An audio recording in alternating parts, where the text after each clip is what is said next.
front of me is OPPO A94 5G, and today I would like to show you how you can operate voice recorder on this device. First of all, find Tools folder, tap on it and access Recorder app.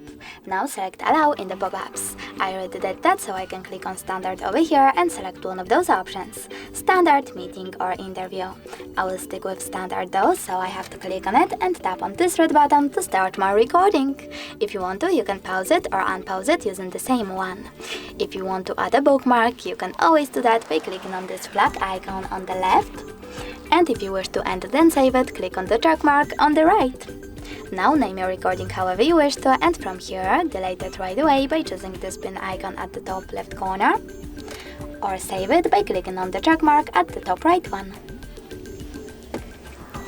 As you can see, my recording was successfully created.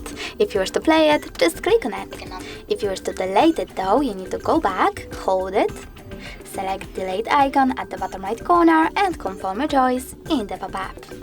Thanks so much for watching. If you enjoyed this video, don't forget to leave a like, comment and definitely subscribe. Bye!